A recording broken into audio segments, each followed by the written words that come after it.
ওটির লাল বাতি বন্ধ হলো হঠাৎ করে। সেটা দেখেই ওয়াজিদ এক লাফে উঠে দাঁড়ায়।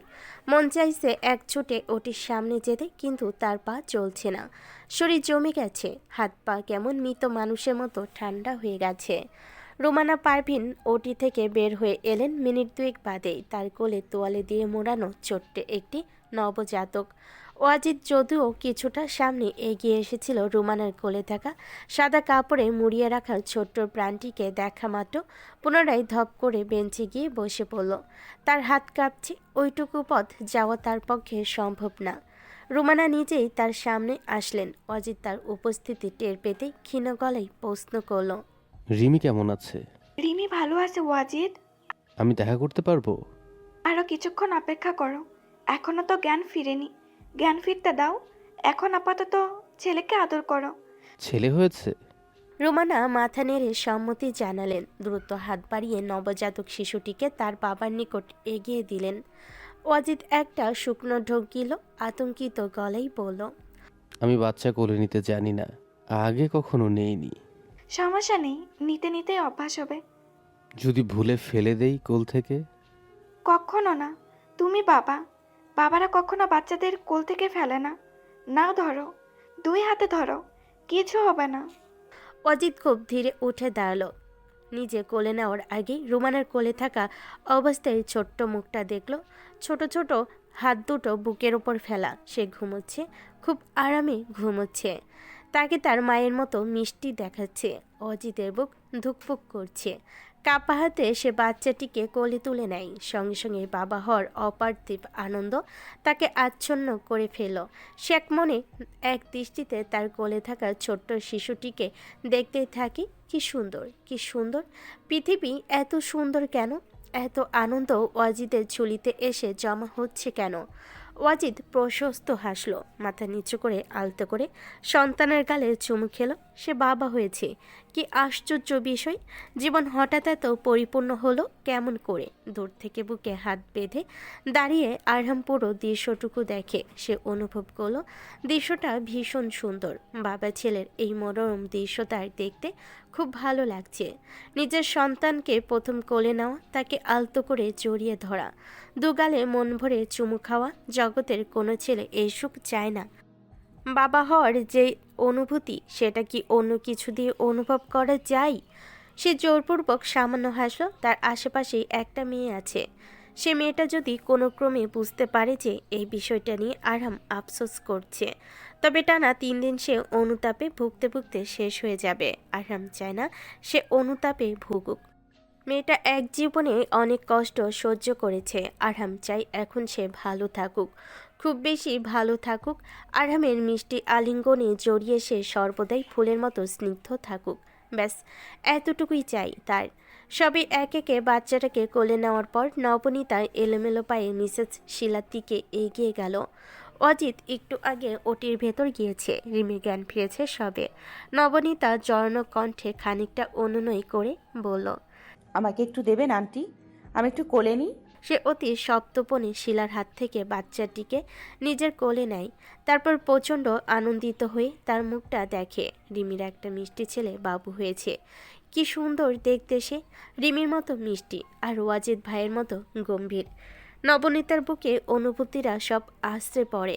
বিশ্ববিদ্যালয়ের ক্যান্টিনে প্রথম রিমির সাথে তার দেখা, আর আজ এতগুলো দিন পরে রিমির বাচ্চা সে নিজের কোলে নিচ্ছে। ওই মিষ্টি মতো দেখতে বাচ্চা মতে ভরা অবুধ চঞ্চল মেয়েটি মা হয়েছে। কি অদ্ভুত! সময় এত দ্রুত চলে যায় কেন? নবনীতার বুক ভারী হয়ে আসে। নিজের ওপর তার নিজেরই রাগ ওঠে। এমন খুশির দিনে মন খারাপ করতে আছে?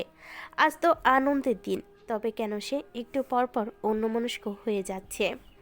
সাদা ইউনিফর্ম পরা নার্সটি তার দিকে এগিয়ে এলো। খানিকটা ব্যস্ত সুরে বলল বাচ্চাটিকে দিতে। বাচ্চাটিকে হাতে পাওয়া মাত্র নার্সের পোশাকে থাকা মহিলাটি হনহন করে হেঁটে চলে গেলেন। কেবল পেছনে পড়ে রইল নবনীতা, আর তার সাথে অসংখ্য দীর্ঘশ্বাস। নবনীতা ক্লান্ত হয়ে কয়েক কদম পিছিয়ে যায়, অন্যমনস্ক হয়ে একটা হাত পেটে রাখে। তার কাছেও তো এমন একটা মিষ্টি বাচ্চা ছিল, কিন্তু সে তাকে পৃথিবীর আলো দেখাতে পায়নি। এই এত এত পূর্ণতায় নবনীতার মনে পড়ে যায় সে আসলে অক্ষম, পুরোপুরি অক্ষম। এমন একটা দিন কখনোই তার আর আরামে জীবনে আসবে না। নিজের সদ্য ভূমিষ্ঠ সন্তানকে কোলে নেওয়ার যেই স্বর্গীয় তৃপ্তি, সেটা কখনোই আরাম আর তার জীবনে আসবে না। সে পিছিয়ে গেল আরও কিছুটা, পেঁচাতে পেঁচাতে একেবারে আরামের কাছাকাছি গিয়ে বলল, বাসায় চলুন, কাজ আছে আমার। গাড়িতে বসার পরও নবনীতা কেমন থম মেরে রইল। আরহাম সন্ধিয়ান চোখে তাকে আগাগোড়া পরখ করে বলল, তোমার হয়েছেটা কি বলো তো? কিছু না, এমনি। আরহাম ক্লান্ত ভঙ্গিতে শ্বাস ছাড়ল। নবনীতার দিকে সামান্য ঝুঁকে কোমল কণ্ঠে বলল, পরে পরে কি? I love you. Love you too. এখন গাড়ি টানেন, বাড়ি যেতে হবে আমায়। না, টানবো না। কেন? নবনীতা অবাক হয়ে তার দিকে তাকায়। আরহাম সিট বেল্ট খুলে তার দিকে আরও খানিকটা ঝুঁকে তার গালে গাঢ় করে চুমু খেল। নবনীতা হক চুকিয়ে গেল ভীষণ। আশ্চর্য হয়ে রাগি রাগি মুখ করে বলল, সেটা কি এসব? আরশাদ আছে না এদিকে? তো থাকলে আশা নিচেই তো তোমাকে সারাক্ষণ চুমু খায়। আশাদের বাবা খেলেই দোষ। নবনীতা তার কথার ধন শুনি ফিক করে হেসে দিল। আরাম তাকে অবাক করে দিয়ে সত্যি সত্যি তাকে আরও কয়েক দফা চুমু খেল। শেষে আরশাদের গালে আদর দিয়ে বলল, এই বাবা, মাকে একটু আদর করে দাও তো। আরশাদ তার কথা শুনে এক লাফে নবনীতার কোলে উঠে দাঁড়ালো। ছোট্ট দুইটা হাত নবনীতার গালে দুপাশে রেখে তার দুই গালে শব্দ করে চুমু খেল। কি সর্বনাশ! সে আমার গাল ধরে চুমু খাচ্ছে কেন? আরশাদ মুখ ফুলিয়ে বলল। বাবা তো এইভাবেই খায়। উত্তর শুনেই নবনীতার জল ছুলে গেল। একটু ধাতস্থ হয়ে সে অগ্নি চোখে আরহামের দিকে তাকায়। এক হাতে তার কাঁধে পরপর দুটো চর মেরে তিতি বিরক্ত কণ্ঠে বলে, দেখুন, বাচ্চাদের সামনে এসব করলে কি হয় দেখুন। তাসনুভা বসে আছে খাটের এক কোণায়। তার এক পাশে নবনীতা, অন্য পাশে ইজমা। রিমি বসেছে তার থেকে খানিকটা দূরে। শুভ্রা, আরিশ আর চিত্রা সম্ভবত বসার ঘরে। বাকিদের খবর জানেনি। এই মুহূর্তে তারা সবাই ওয়াজিদদের বাড়িতে এসে জড় হয়েছে। রিমিকে গত পরশু ডিসচার্জ করা হয়েছে, এখন সে পুরোপুরি সুস্থ। সেই উপলক্ষে শিলা সবাইকে বাড়িতে দাওয়াত করেছেন। তারা প্রায় সকাল সকাল ওয়াজিদদের বাড়ি পৌঁছে গেছে, কেবল আদি ছাড়া। তার পাসপোর্টে একটা সমস্যা হয়েছে, সে সেটা ঠিক করাতে উত্তরা গিয়েছে। সব কিছু সমাধান করে তারপর সে এইদিকে আসবে। অজিত ঘরে ঢুকতেই আরাম ধাম করে দরজা বন্ধ করে দিল। ঘরের অবস্থা এই মুহূর্তে গুমট। নবনীতা চিন্তিত মুখে স্বামীর মতিগতি আর পরবর্তী পদক্ষেপ বোঝার চেষ্টা করছে। রিমি ভীত দৃষ্টিতে আরামের রকচটা মুখটা কয়েকবার দেখল। তার সমস্ত মুখ রাগে রক্তিম হয়ে আছে। তাকে কেমন ক্ষুধার্ত বাঘের মতো দেখাচ্ছে। মনে হচ্ছে তাসনুবার ধরবিহীন মাথায় একমাত্র এই মুহূর্তে তার ক্ষুধা নিবারণ করতে পারে। সে চাপা গর্জন করে তীক্ষ্ণ মেজাজে চেঁচিয়ে উঠল, এবার বলো, এই পাকনা মেয়ের আমি কি করব?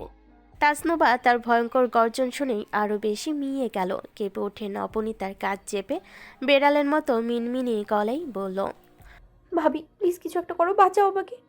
বলে সে চোরা চোখে আরহামের দিকে তাকায়। তার সাথে চোকাচুকি হতেই আরহাম খেকিয়ে উঠল। এই বেদব, তুই প্রেমের কি বুঝিস রে? প্রেম কি, ভালোবাসা কি, কিভাবে হয় সব? থাপ্পড় মেরে যদি তোর প্রেমের ভূত না ছুটিয়েছি তো আমিও আর হাম না। তাসনুভা দূরত্ব নিজেকে নবনীতার আড়ালে লুকিয়ে নিল। কথায় আছে না, যেখানে বাঘের ভয় সেখানেই সন্ধ্যা হয়। তাসনুবার হয়েছে ওই দশা। এত কিছুর পর সে ধরা তো খেয়েছেই, তাও আবার বড় ভাইয়ের কাছে। কি পাপ করলে যে মানুষ এমনভাবে ফেসে যায়?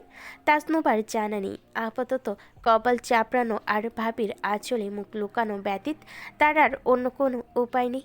আরাম তার দিকে দু কদম এগিয়ে এসে বলল, এই তাস, এদিকে তাকা। তুই চিঠিতে এসব আলতু ফালতু কথা কেন লিখেছিস? তোর বয়স কত? তুই ভালোবাসা বুঝিস? তার গলার আওয়াজ শুনেই আরিশ ছুটে এলো। লক ঘুরিয়ে ঘরের ভেতর উকি দিয়ে বলল, কি হয়েছে? তুমি এত হাইপার হচ্ছ কেন? আরহাম তাকে দেখেই আরো বেশি জোর গলায় বলল, এই তাস, এই আরিশকে দেখ, তোর মতো পাকনামি করে সে। তোর চেয়েও তো বয়সে বড়। কোনোদিন শুনেছিস এমন প্রেম পীড়িত করতে? তাসনুবা এতটা সময় বেড়ালের মতন মিনমিন করছিল। যেই না আরিশের নাম শুনল অমনি খেকিয়ে উঠে বলল, কি? আরিশ ভাই প্রেম প্রীতি করে না? না, আমার ভাই এসব ফালতু কাজ করে না। কি রে আরিশ, তুই প্রেম করিস? আরিশ থতমত খেলো, বেকুবের মতো দুদিকে মাথা নেড়ে বলল। না ভাইয়া, আমি এসব করি না, ছি। তাসনুবা মুখ হা করে বলল। কি ভাইয়ের সামনে সাধু হচ্ছ তুমি? কৃতি সব ফাঁস করে দেই। এক চর মারবো ফাজিল কোথাকার। আমি এসব প্রেম টেম করি না, আমি ভালো ছেলে। শুভ্রা দরজার কাছে এসে তার পেছনে দাঁড়ালো, কৌতূহলী হয়ে বলল। আপনারা কি নিয়ে কথা বলছেন? আরিশ তাকে দেখি জায়গা ছেড়ে দিল। শুভ্রা ভেতরে যেতেই আরাম আরো এক দফা চেঁচালো। দেখ শুভ্রাকে দেখ, আরিশ তাকে স্নেহ করে। এখন কি শুভ্রা তোর মতো পাকনামি করে বলবে যে সে তাকে ভালোবাসে? থাপ্পড় মেরে তোর দাঁত ভেঙে দেওয়া উচিত বেয়াদব।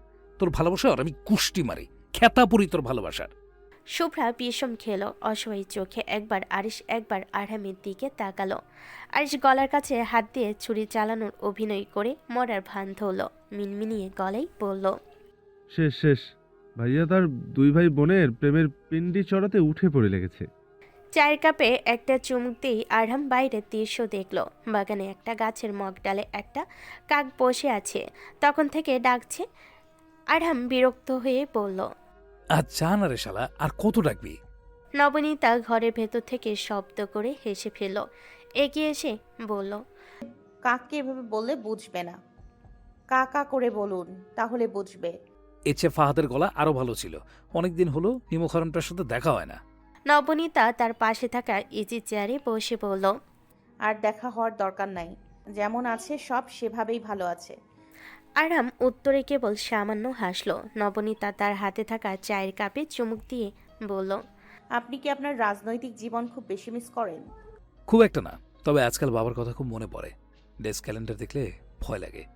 কত দ্রুত যায় সময়। তোমার আর আমার বিয়ের 2 বছর হয়ে যাচ্ছে। কেমন স্বপ্ন স্বপ্ন লাগে সবকিছু। কেমন স্বপ্ন, ভালো স্বপ্ন নাকি দুঃস্বপ্ন? আরাম হাতে থাকা চায়ের কাপটা গোলাকার টি টেবিলের উপর রাখল। এক হাতে নবনীতার একটা হাত চেপে ধরে গাঢ় স্বরে বলল।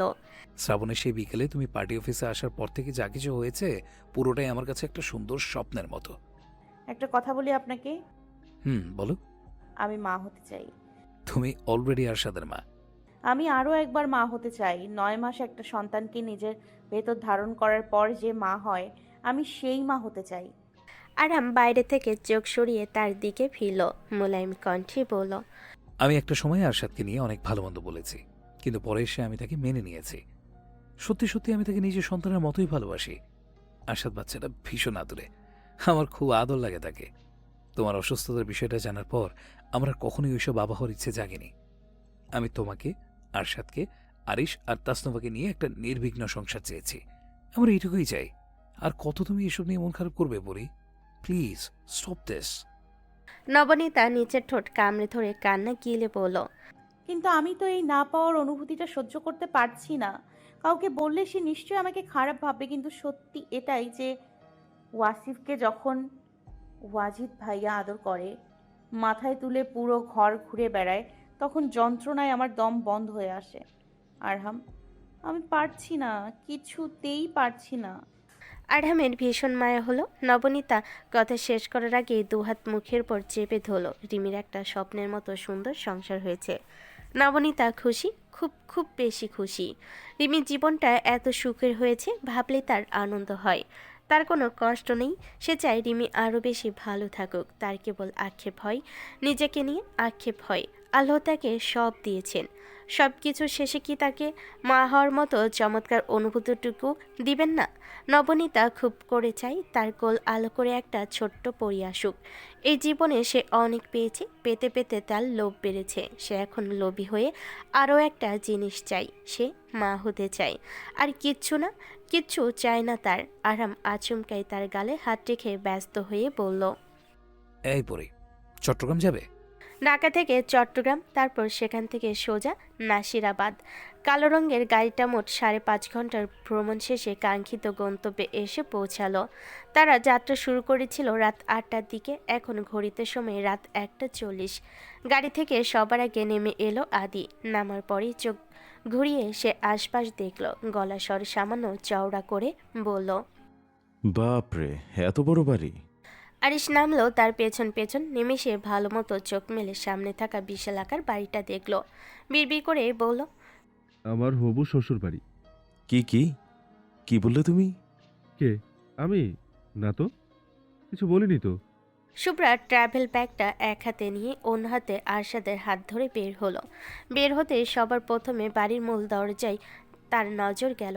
সেখানে বড় করে একটা তালা ঝুলছে। বাড়ির দরজাটা দেখতে তার মস্তিষ্কে আবছা কিছু স্মৃতি ভেসে উঠল। এই বাড়ির চৌকাঠ তার কাছে ভীষণ চেনা। তারা দুই বোন এই চৌকাঠে দাঁড়িয়ে বাবার জন্য অপেক্ষা করত। বাবা কেমন ছিল? শুভ্রার একটু একটু মনে পড়ে তার মুখটা। বাবা বাড়ি এলেই আপাই দৌড়ে যেত তার কাছে। কতটা প্রাণবন্ত আর দুরন্ত ছিল সে সময় আপাই। তারপর 6টা বছর আপাই নিস্তব্ধতাই কাটিয়েছে। এরপর বিয়ের পর 8 মাস আপাই সেই দুরন্তপনা আর চঞ্চলতাই শেষ করেছে। তারপর কি যেন হয়ে গেল আপাইয়ের সাথে। আরাম ভাইয়ের বাড়ি ছেড়ে চলে আসা, মিসক্যারেজ, আরাম ভাইয়ের মামলা মোকদ্দমা, এসব কিছু শেষ হওয়ার পর আপাই আবার তার সেই নিস্তব্ধ রূপে ফিরে গেল। শুভ্রা জানে আপাই ভালো নেই। এটা তার মুখোশ। 6 বছর ধরে আপাই যে ভালো থাকার মুখোশ পরে রাখতো, এখন সেই মুখোশই পরে আছে। সবে এক একে গাড়ি থেকে নামতেই নবনীতা ধীর পায়ে গাড়ি থেকে বেরিয়ে এলো। আরাম গাড়ি থেকে বেরিয়ে গাড়ি লক করতে আরশাদ শুভ্রার হাত ছেড়ে তার কাছে ছুটে গেল। গিয়ে দুহাত উপরে তুলে বলল, কুলে নাও। আরাম অসহায় ভঙ্গিতে মাথা নাড়ল। পরক্ষণে আবার একটানে কোলে নিয়ে বলল, বাবা রে, তোর যন্ত্রণায় আমি অতিষ্ঠ। প্রথমে আমার কোলেই আসতো না, এখন আর কোল থেকে নামেই না। যাও না, মায়ের কোলে যাও। দেখো, মা 5 ঘন্টা ধরে মরার মতো ঘুমিয়েছে। মা কোলে নেবে, যাও।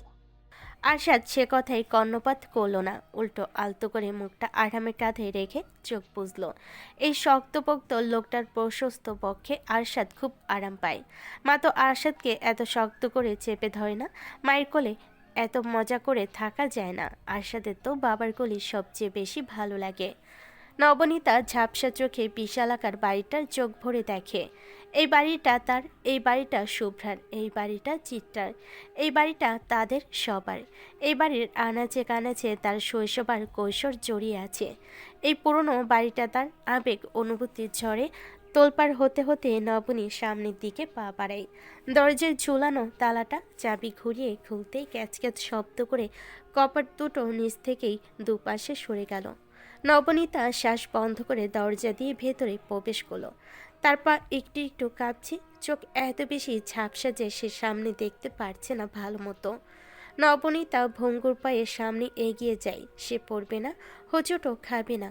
এই বাড়ির প্রতিটা বিন্দু তার চেনা। সে চাইলে চোখ বন্ধ করেও এখানে হাঁটতে পারবে। সে চোখ মেলে চারিদিক দেখে। তারা এলোমেলো দৃষ্টিতে অজস্র স্মৃতি পালাক্রমে ধরা পড়ে। তার মনে হলো এই বাড়িটা নীরব না, এখানে অনেক অনেক মানুষ গলা ছেড়ে কথা বলছে। নবনীতা সেই কথার শব্দ, সেই হাসির ঝংকার সবটা শুনতে পাচ্ছে। ওই যে বসার ঘরের টিপই বাবা বসে চা খাচ্ছে আর পেপার পড়ছে।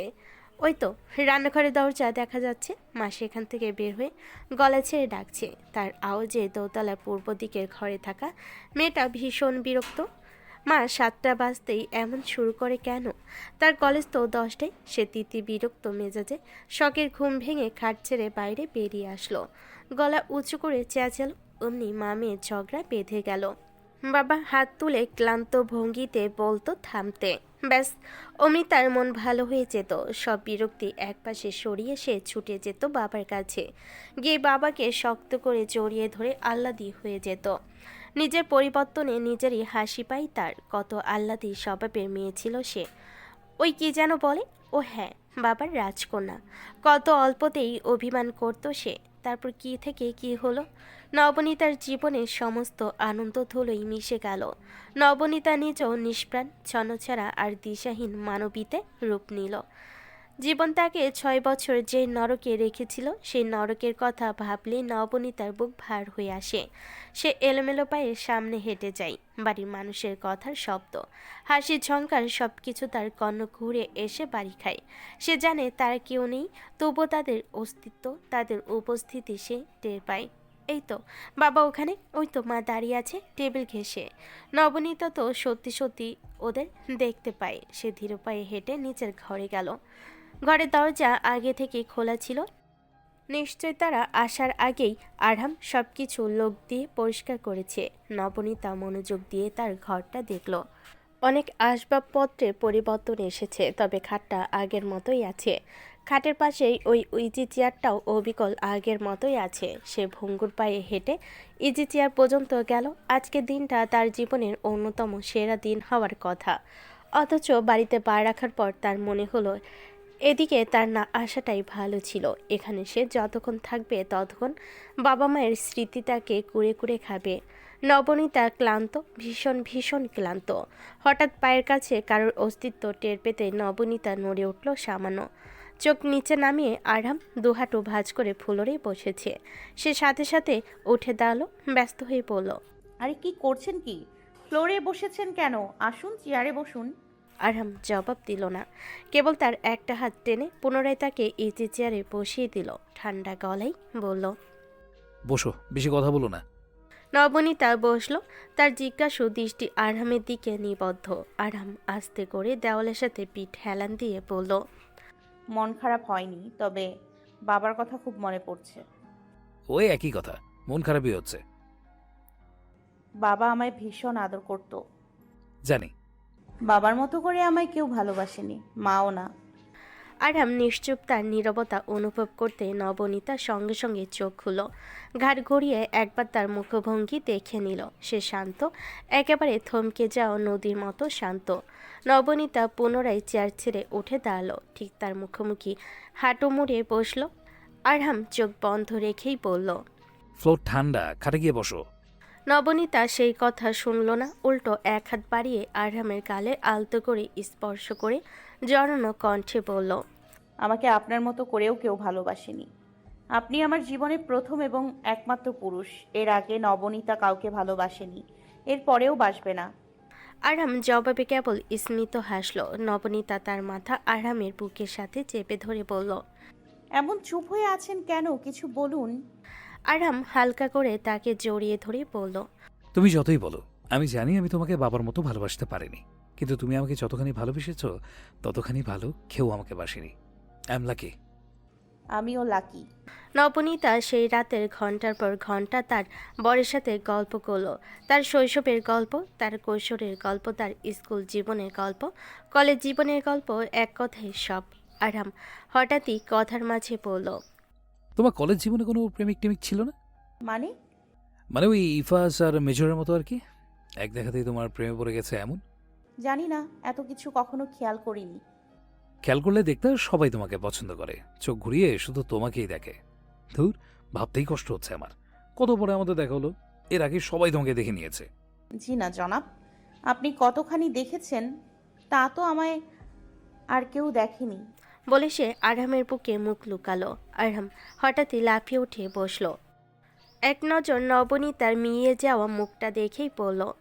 আমার একটা কথা মনে পড়ছে, বলি। কি? কি? শ্বশুরবাড়িতে এখন পর্যন্ত আমাদের বাসর হয়নি। নবনীতা বিষম খেলো, ফেল ফেল চোখে আরহামের দিকে তাকিয়ে বলল। কি কি হয়নি? আরহাম জানে উত্তরটা সে ভালো মতোই শুনেছে। এক কথায় দুইবার উত্তর দেওয়া তার স্বভাব বিরুদ্ধ কাজ। সে উত্তর না দিয়ে উঠে দাঁড়ালো, সামান্য ঝুঁকে একটানে নবনীতাকে পাজাকোলা করে কোলে তুলে নিল। নবনীতা চটফুটিয়ে উঠে বলল। আরে আরে কি করছেন কি? আরহাম তাকে খাটের নামাতে সে একলাপে খাটের কোণায় গিয়ে বসলো, চোখ গরম করে বলল। আরশাদ এখনো ঘুমায়নি, শুভি একটু পরেই তাকে এখানে নিয়ে আসবে। আরহাম একটানে তাকে নিজের কাছে আনলো, তার গলার ভাঁজে মুখ গুজে বলল। আসুক, আরশাদ আজকে সুবি খালামণির সাথে ঘুমোবে। না, শুভি ওকে রাখতে পারবে না, শুভি নিজেই।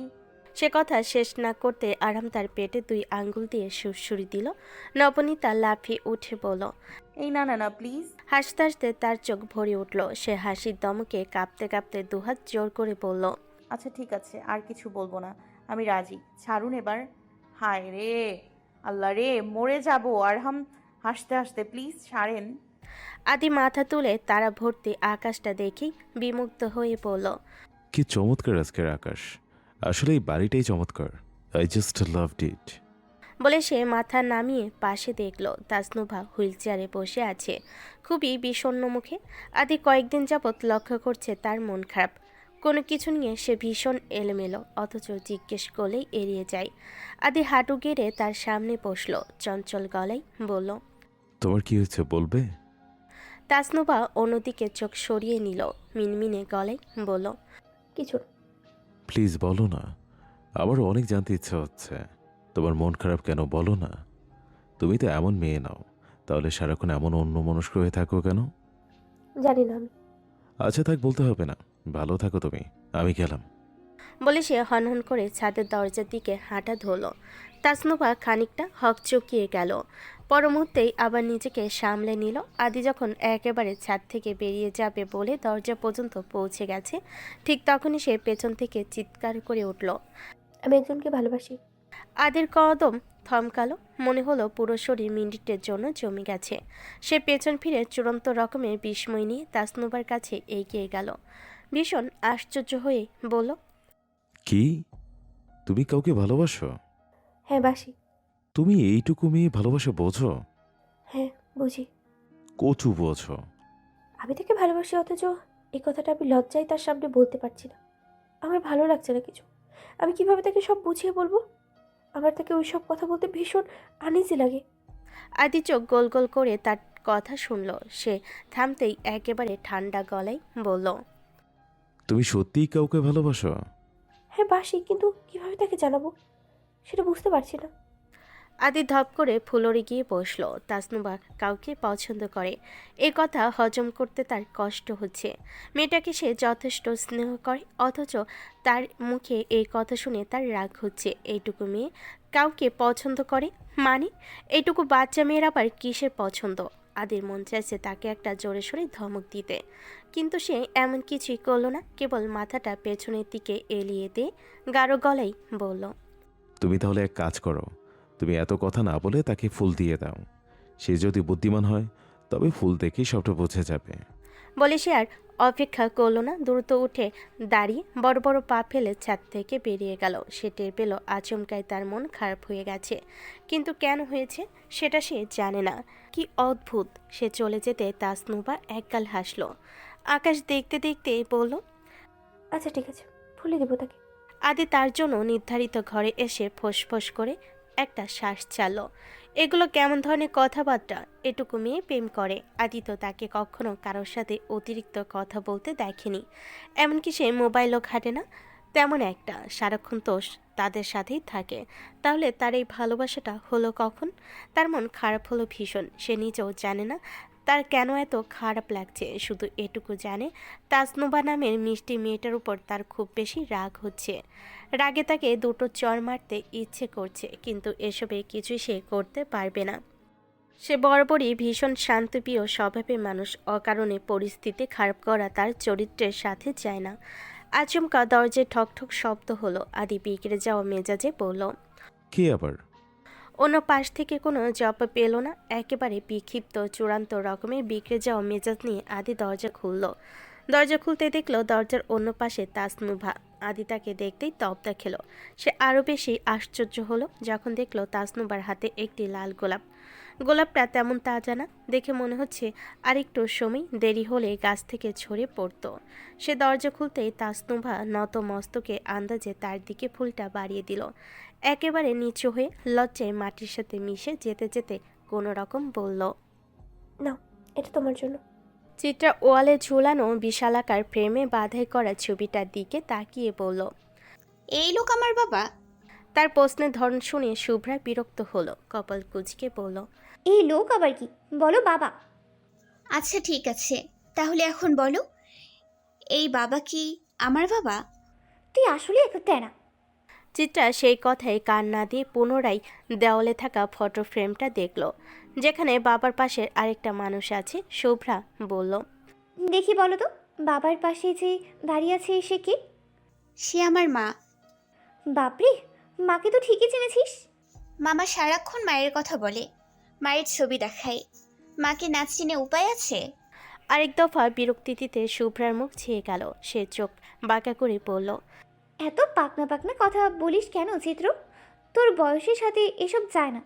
চিত্রা সামনের দিকে হেঁটে গেল, ভাবলেশীন হয়ে বলল, না গেলে নাই। চিত্রা ধূপধাপ আওয়াজে হেঁটে একটা সোফার কাছে গিয়ে পা তুলে বসল। শরীর দোলাতে দোলাতে বলল, জানো শুভি, আমার মনে হয় আমাদের মা বাবা না থাকলেই ভালো হয়েছে। প্রচণ্ড রকম বিস্ময়ে শুভ্রার জল ঝুলে গেল। চোখগুলো কোটর ছেড়ে বেরিয়ে আসতে চাইল। হঠাৎ সে মুখ হা করে বলল, কি বললি তুই এটা? বললাম আমাদের মা বাবা না থাকাতে ভালোই হয়েছে। সে কি, কেন? মা বাবা থাকলেই আপাই আমাকে এত ভালোবাসতো না। আমার কাছে মা বাবার চেয়েও আপাইকে বেশি ভালো লাগে।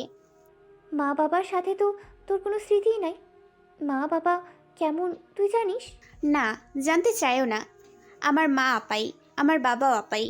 আপাইয়ের মতো ভালো আমাকে মা বাবাও বাসতো না। আপাইয়ের মতো আদরও করতো না আমাকে। আপাই যে সত্যি একটা পড়ি, সেটা তুমি কি জানো শুভি? তোর সত্যি মা বাবার কথা মনে পড়লে কষ্ট হয় না? না, হয় না। কি অদ্ভুত, একবারও মনে হয় না যে মামার বাড়িতে না থেকে এই বাড়িতে থাকলে আমাদের সময়টা আরো ভালো কাটতো? না, আপাইয়ের বুকে ঘুমিয়ে আমার সময় সবচেয়ে বেশি ভালো কেটেছে।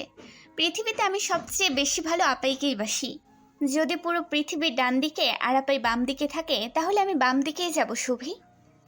শুভ্রা মন্ত্রমুগ্ধের মতো তার কথা শুনল। সে শেষ করতেই এক হাতে মুখ চেপে বলল, তুই আপাইকে এতখানি ভালোবাসিস? আপাইও আমাকে এতখানি ভালোবাসে, তোমার থেকেও বেশি আমাকে বাসে। মিথ্যা কথা, সমান সমান বাসে। কচু, তোমাকে কম আমাকে বেশি। মনে নেই আপাই আমার ব্যাংকে নিজের টাকা ফেলতো? তোমার ব্যাংকে কখনো আপাই নিজের টাকা ফেলেছে?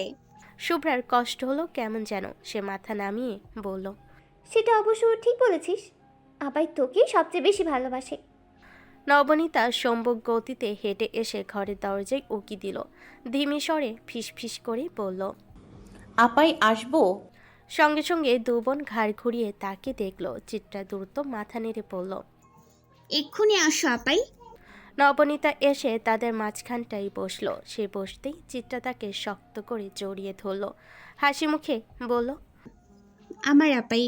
শুভ্রা উদাস চোখে তাদের দুজনকে দেখে। মাথায় এখনো চিত্রা সেই কথাটা ঘুরছে। আপাই আমাকে বেশি ভালোবাসে। তাই তো, ভুল কিছু বলে নাই তো। আপাই চিত্রাকে বেশি ভালোবাসে। চিত্রার কাছে তো আপাই তার মা, আপাই আবার তার বাবা।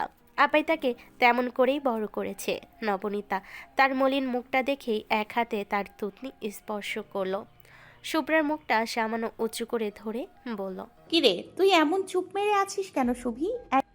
কিছু না, এমনি। এই শুভি, এদিকে তাকা। আপাইকে বল কি হয়েছে। শুভ্রা হঠাৎই ঠোঁট ভেঙে কেঁদে ফেলল। বলল, তুমি চিত্রকে বেশি ভালোবাসো, তুমি তাকে তোমার বাচ্চার মতো আদর করো। বলতে বলতে তার কণ্ঠ ভেঙে আসে।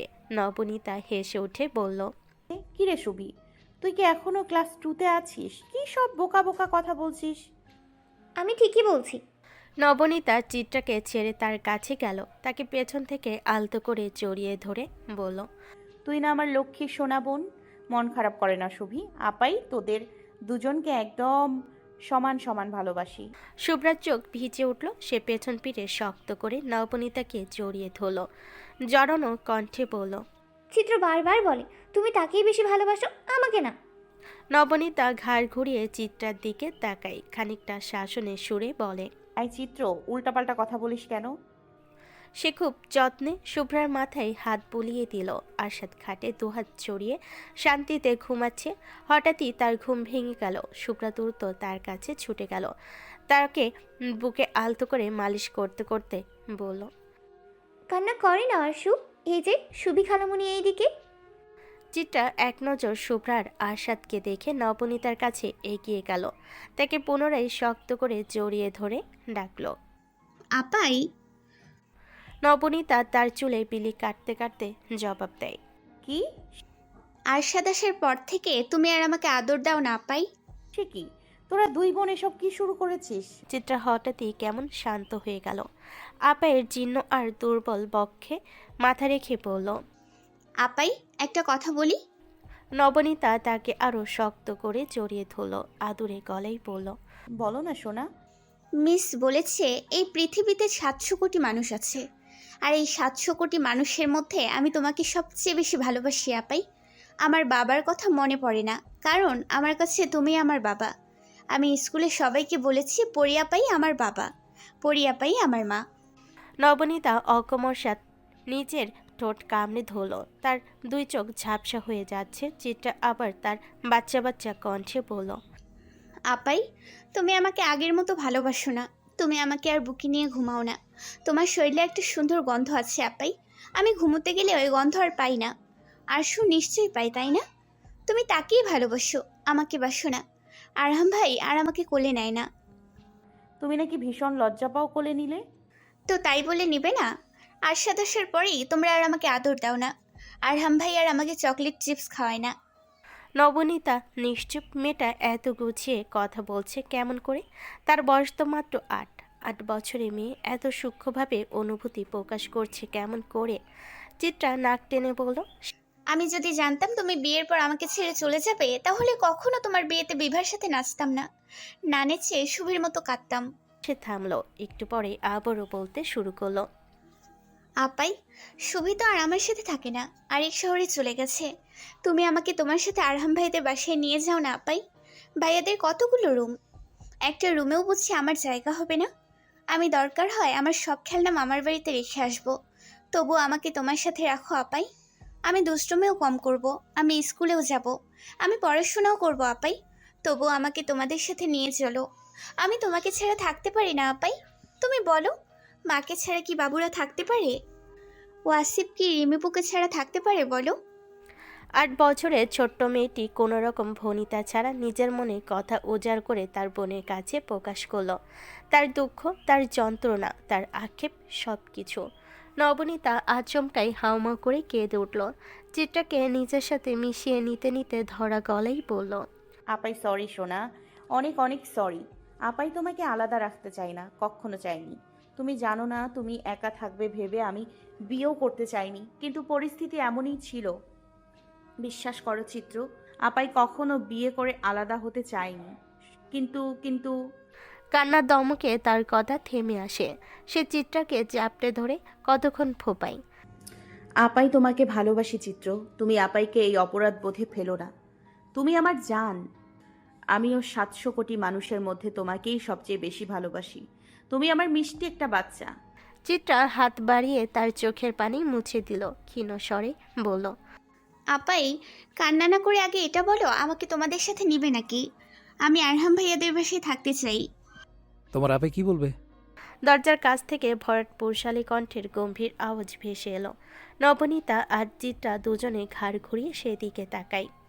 আরহাম ট্রাউজারের পকেটে হাত গুজে দুজনের সামনে এসে দাঁড়ালো।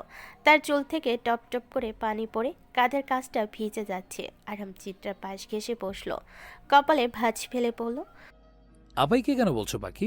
তুমি আমার বাসায় থাকতে চাইছো, আর আমি তোমায় রাখবো না? তুমি অবশ্যই অবশ্যই আমার বাসায় থাকবে, এটাই আমার শেষ কথা। সত্যি? একদম ৩ সত্যি। বলে সে একটানে চিত্রাকে কোলে নিল। চিত্রা লাজুক হেসে তার গলা জড়িয়ে ধরল। পরক্ষণে আবার তাড়াহুড়ো করে বলল, লজ্জা পাচ্ছি দেখে নামিয়ে দিও না আবার। তার কথা শুনেই আরহাম হো হো করে হেসে উঠল।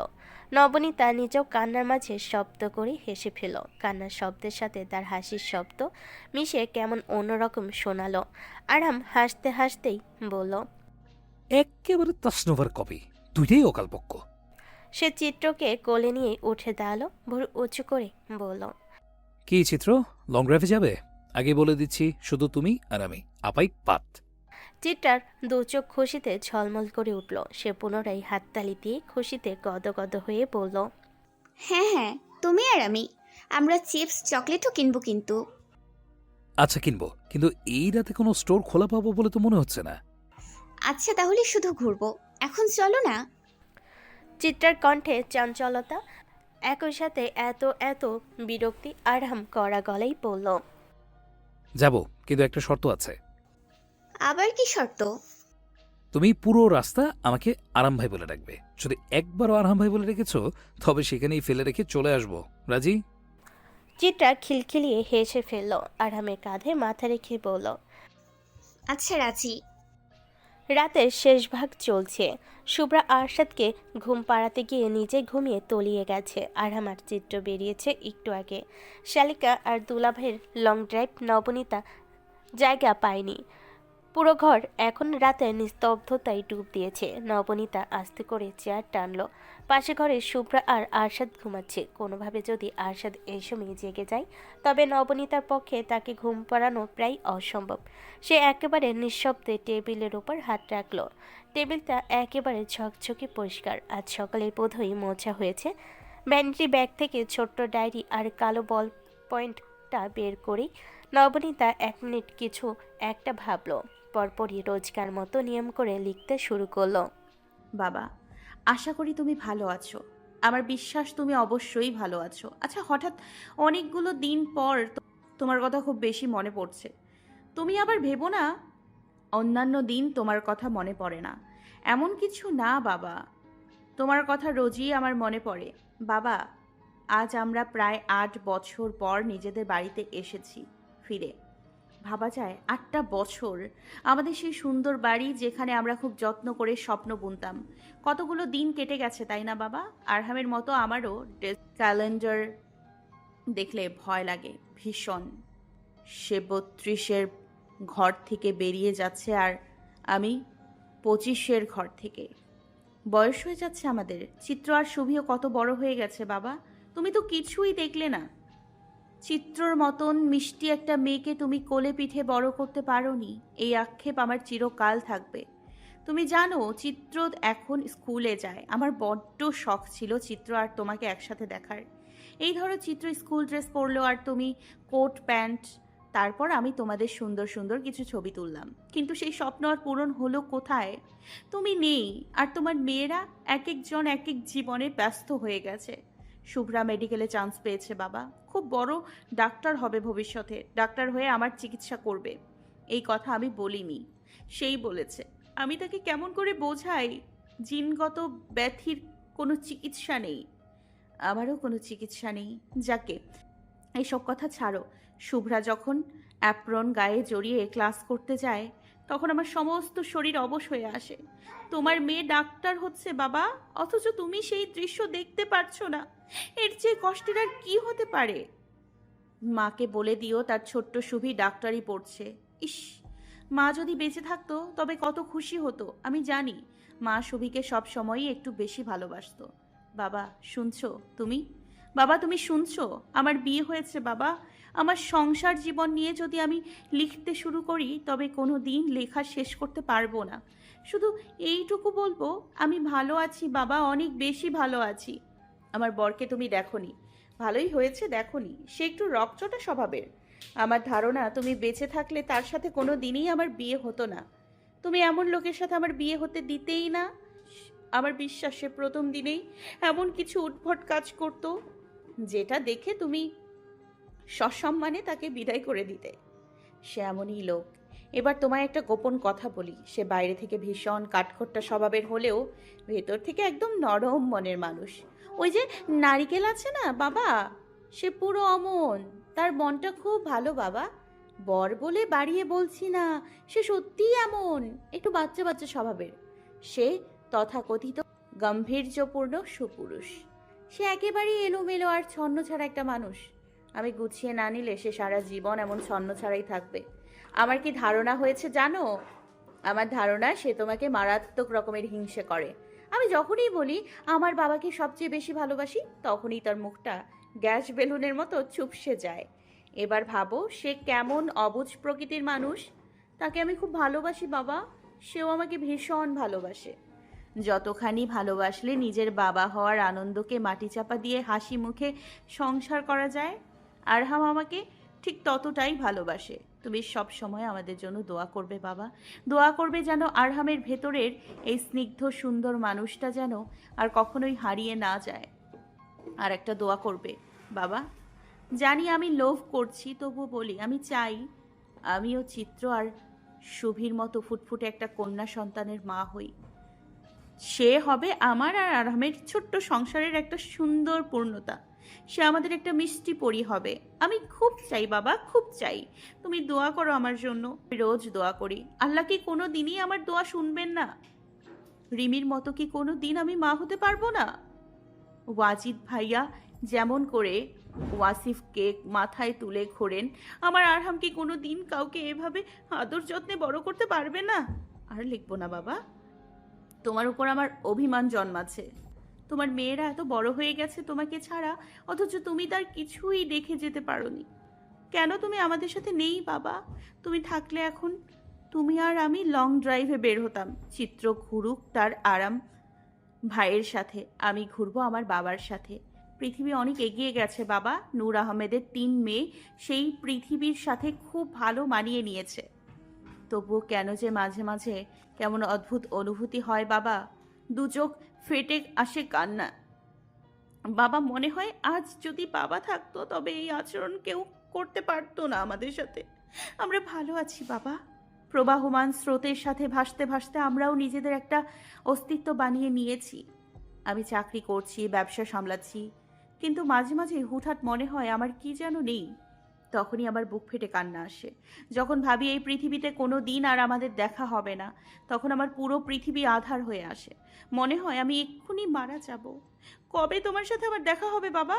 তোমার 2 মেয়েকে বুকে আগলে বড় করার পুরস্কার স্বরূপ তুমি কবে আমায় বাহবা দেবে?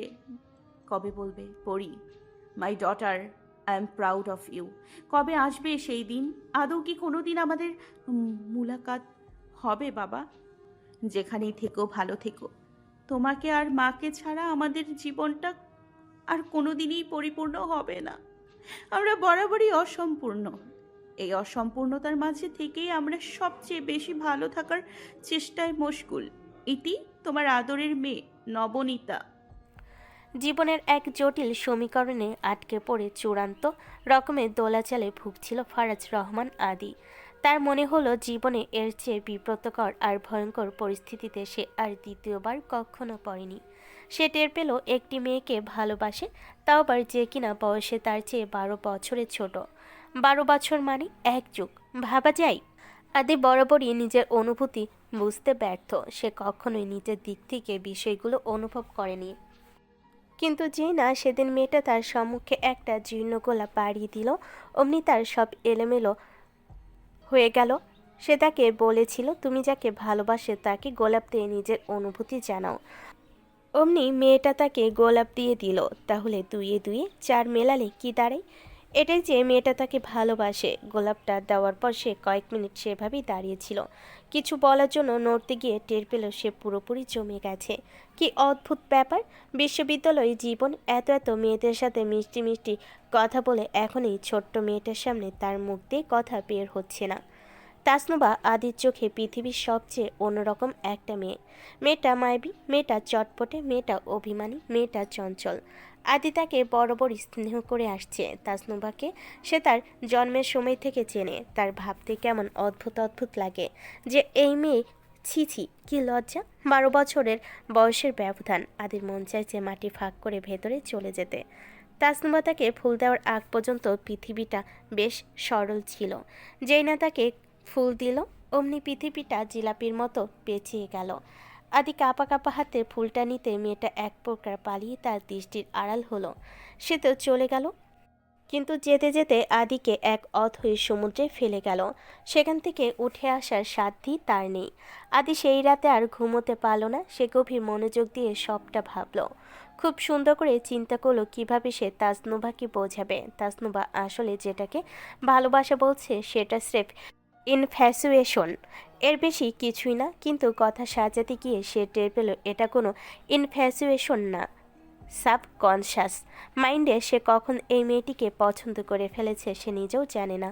তাসনুবার তার প্রতি অনুভূতি আছে এটা জানার পর পৃথিবী ছিল জিলাপির মতো, কিন্তু সেও মনের অজান্তে ওইটুকু মেয়ের প্রতি অনুভূতির জন্ম দিয়েছে। এই কথা বোঝার পর তার পৃথিবী হয়েছে তড়িৎ চুম্বকের সেই কয়েলের মতো, যার প্যাচ সংখ্যা কত আদি নিচে জানে না। আরহাম তার সবচেয়ে ঘনিষ্ঠ বন্ধু। আরহামের বোনকে সে বোনের নজরেই দেখে। মাঝখানে এসব কি হলো, কেন হলো সে জানে না। তাসনুবা আরহামের বড় আদরের বোন। আদি যদি তাকে তাসনুবার ব্যাপারে কিছু বলে তাহলে তার প্রতিক্রিয়া কি হবে এটা নিয়েও আদির কোনো ধারণা নেই, কারণ ভাই বোনের ব্যাপার আরহাম সবসময় ভীষণ সিরিয়াস। আদির ভয় অন্য জায়গায়। আরাম স্বভাবতই একটু গরম মেজাজের, অল্পতেই রেগে যায়। সে যদি কখনো শুনে তার বোনের প্রতি আদির একটা ভিন্ন অনুভূতি আছে, তখন সে সেটা কিভাবে দেখবে? সে যদি মনে করে আদি আগে থেকেই তাসনুভাকে পছন্দ করে, তার পেছন পেছন ঘুরতো, তাহলে তো সে তাকে খুবই জঘন্য ভাববে। কিন্তু সত্য কথা এটাই যে আদি কখনো তাকে বন্ধুর বোন ব্যতীত অন্য কোনো চোখে দেখেনি। তাসনুভা তাকে ফুল না দিলে সে কোনোদিন তাসনুভার সাথে প্রেম জাতীয় কোনো কিছু কল্পনাই করতো না। তারা প্রায় 2 দিনের মতো চট্টগ্রাম ছিল, তারপর আবার ঢাকায়। ঢাকা আসার পরও সে পুরোটা সময় তার আত্মীয়ের বাড়িতেই ছিল। একটিবারের জন্য আরহামদের বাড়িতে সে যায়নি। তার অস্বস্তি হতো, এর চেয়ে বেশি যেটা হতো তা হলো ভয়। বন্ধুত্ব নষ্ট হওয়ার ভয়। ক্লাস 1 থেকে হওয়া বন্ধুত্বের ভেতর কোনো ফাটল আদি কখনোই যায়নি। তার কাছে তার পরিবার আর আরহাম ও অজিতের মাঝে কোনো পার্থক্য নেই। সে তাদেরকে পরিবারের মতোই দেখেছে সারা জীবন। কিন্তু হঠাৎই এই তাসনুবার ব্যাপারটাতে আদি এমনভাবে আটকে গেল যে তার মনে হলো আরহামের সাথে তার সম্পর্কটা পুরোপুরিভাবে শেষ হয়ে যাবে যদি সে তার অনুভূতিতে প্রশ্রয় দেয়। তার সম্পূর্ণ মস্তিষ্ক যখন অদ্ভুত রকমের দোলাচালে ভুগছিল, তখনই এক বিকেলে অজিতের নম্বর থেকে তার ফোনে কল এলো। আদি অস্থিরতায় ছটফট করছিল। অজিত ফোন দিতে সে ফোনটা রিসিভ করে তাড়াহুড়ো করে বলল, কি হয়েছে রে? সব ঠিক আছে তো? রিল্যাক্স ম্যান, সব ঠিক আছে। আচ্ছা বল, কি বলবি? আরহাম ফোন দিয়েছিল, বলল আমি যেন তাকে নিয়ে তার বাড়িতে যাই। তুই এক কাজ কর, আমার এখানে চলে আয়, তারপর আমরা দুজন একসাথে তার বাড়ি যাব। আদির বুক মোচতে উঠল। সে একটা শুকনো ঢোক গিলে বলল, কেন হঠাৎ তার বাড়িতে ডাকলো কেন? আমি কি জানি, সেটা গেলেই দেখা যাবে। আচ্ছা ঠিক আছে। ফোন কাটার পর আবারও রাজ্যের অস্বস্তি আর দুশ্চিন্তা জেগে ধরল তাকে। কী কারণে আরহাম তাকে ডাকতে পারে তার জানা নেই। হুট করে তার মনে হলো সে নিজেকে চোরের মতো ভাবছে আর আরহামকে ভাবছে পুলিশের মতো। কি আশ্চর্য বিষয়, সে নিজেকে বোঝালো। শোন আদি, তুই আগে যেমন করে আহরামের সামনে যেতি অমন করেই যাবি। ভয়ের কি আছে, জাস্ট চিল। অথচ এত সান্ত্বনা বাণীতেও কোনো কাজ হলো না। একটু পরে তার মন খারাপ হয়ে গেল। অত্যন্ত বিষাদগ্রস্ত মনে সে কোনোরকম বাড়ি থেকে বের হলো। আজকে দিনটাই বোধহয় খারাপ। সকাল থেকে শুধু খারাপই হচ্ছে তার সাথে। আরাম দু চোখ সরু করে বলল, সংসার কি কিভাবে করে? সংসার কি মানে? আরাম তার মাথায় আস্তে করে চাটি মেরে বলল, সংসার বুঝিস না? বিয়ের পর যা হয় তাই সংসার। এবার বল, সংসার কিভাবে করে? কিভাবে করে মানে? ভাবি যেভাবে করছে ওইভাবেই করে। সব কিছু মানিয়ে গুছিয়ে সুন্দর করে সাজিয়ে নিয়ে তারপর সংসার করে। ভাবির উদাহরণ টেনে লাভ আছে? তুই তোর ভাবির মতো কই আগরতলা আর কই চোখের তলা। ভাইয়া, অপমান করছো তুমি আমাকে। হ্যাঁ করছি, কি করবি তুই? আমি রাগ করব। কর, পাকনামি না করে একটু রাগ কর, তাও ভালো। তুমি ভর দুপুরে এমন অদ্ভুত প্রশ্ন করছো কেন? আরাম বড় করে একটা শ্বাস চালো। হেঁটে এসে তাসনুবার খাটে পা ঝুলিয়ে বসলো। দুপা নাড়াতে নাড়াতে উত্তর দিল, কারণ আমি তোর বিয়ে দেব। বিয়ে দেওয়ার পর তুই সংসার করবি, তাই জানতে চাইলাম তুই সংসারের মানে বুঝিস নাকি।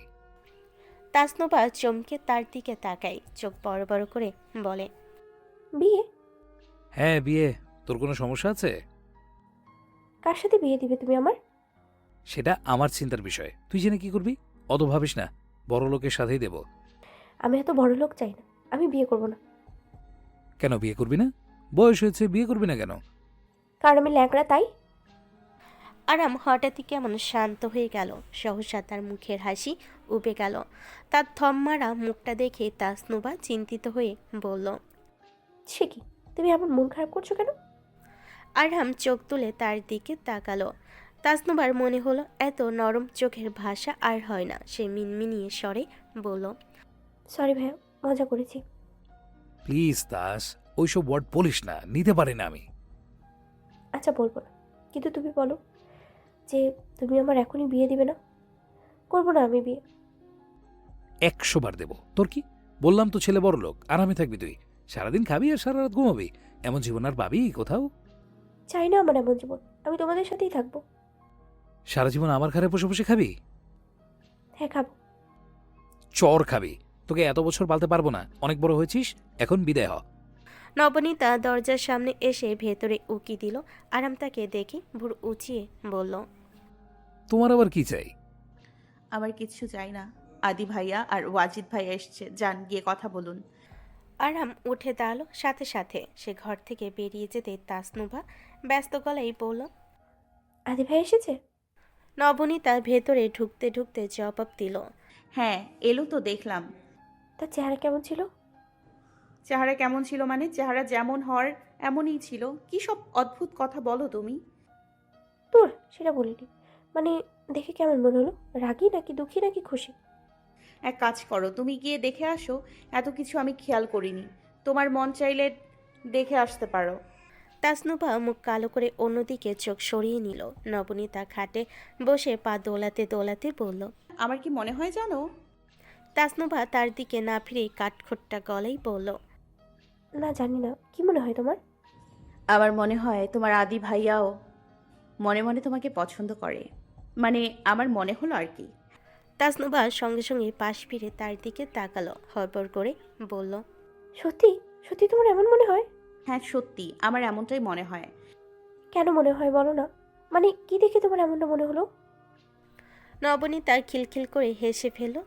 তাসনুভার গালে আলতো করে ঠুকনো মেরে বলল, আরে বাবারে, এই মেয়ের কত আগ্রহ দেখো না। আরহাম ঠিকই বলে, পুরাই অকালপক্ক। নাক টিপলে দুধ পড়ে, আর সে আছে প্রেম ভালোবাসা নিয়ে। মোটেই না। বিশেষ না হলে তুমি আমার নাক টিপে দেখতে পারো, সর্দি ছাড়া কিছুই পড়বে না।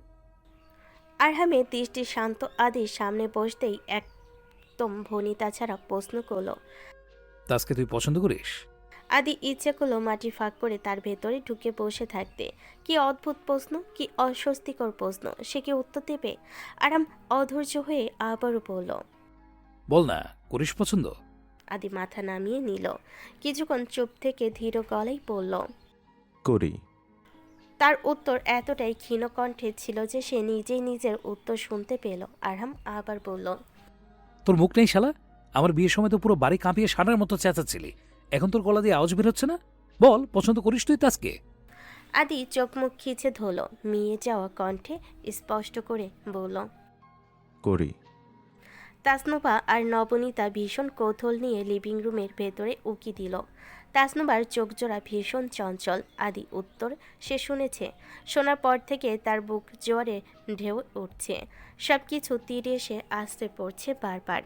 আজ ভার্সিটি থেকে বাড়ি ফিরল সন্ধ্যার একটু আগে। লিভিং রুমের সামনে ভাবি আর তাসনুভাকে দেখে সে এগিয়ে গেল। নবনীতার পেছনে দাঁড়িয়ে দুপা উঁচু করে ভেতরে দৃশ্য দেখার চেষ্টা করলো। ফিসফিস করে বলল, তোমরা কি করছো এদিকে? কথা বলিস না আরিশ, শুনতে দে কি বলছে। কিন্তু কি নিয়ে বলছে?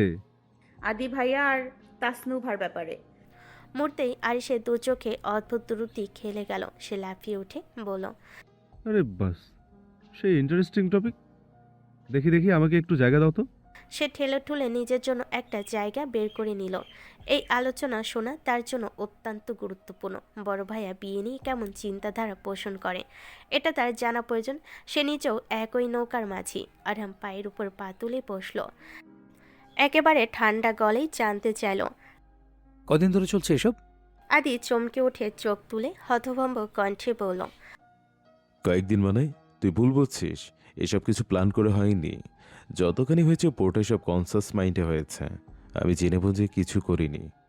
আরহাম মন দিয়ে তার কথা শুনল। সে থামতেই গম্ভীর হয়ে বলল, গুড, ভেরি গুড। এবার যা কিছু হয়েছে সব সাবকনসিয়াস মাইন্ড থেকে ডিলিট করে দে। আদি পুনরায় মাথা নামিয়ে নিল। তার আর কিছু বলা নেই, এমনটাই হওয়ার ছিল। সে আগে থেকে জানতো। অজিত আর চোখে একবার আরহামের দিকে তাকায়, যে কিনা তার চোখে মুখে একটা মেকি ভাব গাম্ভীর্য ধরে রেখেছে। আদি বেকুব সেই নাটক ধরতে না পারলেও ওয়াজিদ খুব ভালোই বুঝতে পেরেছে। সে নিজেও মাথা নামিয়ে ঠোঁট চেপে হাসল। তাসনুমার মন ভেঙে গেল। সে কাঁদো কাঁদো হয়ে বলল, ভাবি কিছু করো না প্লিজ। ভাই এসব কি বলছে? হ্যাঁ ভাবি, বলো না কিছু। ভালোবাসা কি কোনো অপরাধ? সে নিজেও তো লাফিয়ে লাফিয়ে বিয়ে করেছে। আমাদের বেলায় এমন করে কেন? ভালোবাসা যদি কোনো অপরাধ হয় তাহলে সে নিজেও তো একটা অপরাধী। বয়কট বড় ভাইয়া। নবনীতা ফিক করে হেসে ফেলল। হাসির শব্দ যেন লিভিং রুম পর্যন্ত না যায়। সে চিন্তা করে দ্রুত মুখ চেপে ধরল। চাপা কণ্ঠে বলল, তোমরা দুই ভাই বোন সব কিছুতে ভাবি ভাবি করো কেন? তোমাদের ভাইয়ার সিদ্ধান্ত, আমার এখানে কি করার আছে? কারণ ভাইয়া তোমার কথা পাত্তা দেয়। আমাদেরকে তো ভাইয়া মানুষ বলে গড়েই না। আরহাম কতক্ষণ থম মেরে বসে থাকলো, শেষে থমথমে মুখে বলল, তুই আর আমার বাড়িতে আসবি না আদি। পুরো ঘরটাই একটা বজ্রপাত হলো। নবনীতা নিজেও ভড়কে গেল, হতবাক হয়ে বলল, এসব কি উল্টাপাল্টা বলছো? আর সে জল ছুলে গেল, এক হাত মুখে চেপে বিড়বিড় করলো, শেষ শেষ। আপন ভাইকে ভাইরা ভাই বানানোর স্বপ্ন তোর স্বপ্নই থেকে যাবে রে আরিস। তাসনুবা মনে হয় কেঁদেই ফেলবে এক্ষুনি। সে নবনীতার একটা চেপে ধরে অভিমানী গলায় বলল, আমি আজ জীবনেও বড় ভাইয়ের সাথে কথা বলবো না। অভিশাপ দিলাম, কালকে সকালেই বড় ভাইয়ের মাথার দুই পাশে দুইটো সিংহ যাবে। ভাইয়া সেই সিং দিয়ে সবাইকে ঢু মারবে। অভিশাপটা কিউট ছিল অনেক। আদি মাথা নামিয়ে রাখা অবস্থাতেই একটা দীর্ঘশ্বাস ছাড়ল তার দৃষ্টি মেঝের দিকে। আরাম কথা শেষ করতে সে অল্প করে মাথা নেড়ে বলল, আচ্ছা ঠিক আছে, আসবো না। আরহাম তাকে আগাগোড়া পরখ করলো, একবার চোখ ঘুরিয়ে দরজার দিকে দেখল। নবনীতার সাথে চোখাচোখি হতেই সে কুটিল হাসল। নবনীতা কটমট চোখে তার দিকে তাকালো। সব জায়গায় এমন ফাজলামি ভালো লাগে না। আরহাম সোফেগা এলিয়ে দিয়ে বলল, বিয়ের আগে পাত্রের ঘন ঘন শ্বশুরবাড়িতে আসা ভালো দেখে না, এই জন্য তুই কম কম আসবি, বুঝতে পেরেছিস? আদি তড়িৎ গতিতে মাথা তুলল, তার চোখে রাজ্যের বিস্ময়। আরহামের কথা সে পুরোপুরি শুনেছে, কিন্তু এর ভাবার্থ তার বুঝতে সমস্যা হচ্ছে। বারবার মনে হচ্ছে সে কি ভুল কিছু শুনেছে। আরহাম উঠে দাঁড়ালো সহসা, এগিয়ে এসে আদিকে একটানে দাঁড় করিয়ে তাকে শক্ত করে জড়িয়ে ধরল। তার পিঠ চাপড়ে ভারী গলায় বলল, কাম অন ম্যান, তাসনুফার জন্য তোর চেয়ে বেটার আর কে হতে পারে? আমাদের বাসার মানুষদের পর তাসনুফার সবচেয়ে বেশি যত্ন তুই করেছিস। তুই আর তাসনুফা মিলে ঘর করবি, এটা নিচ্ছকে দেখা আমার জন্য একটা ব্লেসিং। আদি কিংকর্তব্য বিমোর কতক্ষণ সেভাবে খাম্বার মতো দাঁড়িয়ে থাকলো। রাস্তার মোড়ে থাকা খাম্বাগুলো যেভাবে সোজা দাঁড়িয়ে থাকে একদম সেভাবে। শেষে যখন হুঁশ ফিরল তখন সে নিজেও আরহামকে শক্ত করে জড়িয়ে ধরল। জড়ানো কণ্ঠে বলল, আরহাম, ট্রাস্ট মি, তাসনুবাকে আমি সবসময় স্নেহের চোখেই দেখেছি। আমি কোনোদিন তাকে নিয়ে সেরকমের কিছুই ভাবিনি। মাই ইন্টেনশন ওয়াজ নেভার রং। সে সত্যি আমার কাছে বাচ্চার মতো, মিষ্টি, নিষ্পাপ আর খুব বেশি সরল। তাসনুবার চোখ ভরে এলো। সে ঘাড় ঘুরিয়ে নবনীতাকে জড়িয়ে ধরল। আর সে একটা স্বস্তির নিঃশ্বাস ছাড়ল। না, এখনও তার আশা টিকে আছে। তার বিশ্বাস বড় ভাইয়া তার প্রেমও বাগড়া দিবে না। এইটুকু কনসিডার সে নিশ্চয়ই করবে। সে চোখ পাকা করে নবনীতাকে দেখল, ভাবি আবার কোনো সমস্যা করবে না তো। পর মুহূর্তেই মনে হলো, ধ্যাত, ভাবি কেন সমস্যা করবে? আমি কি কোনো খারাপ ছেলে? আমি তো কত জেন্টাল একটা ছেলে। এমন ছেলে ভাবি তার বোনের জন্য আর দুটো পাবে? সে নবনীতাকে ডেকে জানতে চাইল, ভাবি, এই ভাবি, আমাকে তোমার কেমন লাগে? নবনীতা তার দিকে ফিরে হাসি মুখে বলল, আমার দেবর আর ননদ দুজনকে আমার ভীষণ আদর লাগে। তুই তো একটা লক্ষ্মী ছেলে। আর লাজুক হাসলো। যাক, পাত্রীর অভিভাবক তাকে গ্রিন সিগন্যাল দিয়েছে, এবার নিজের অভিভাবক গ্রিন সিগন্যাল দিলেই হলো।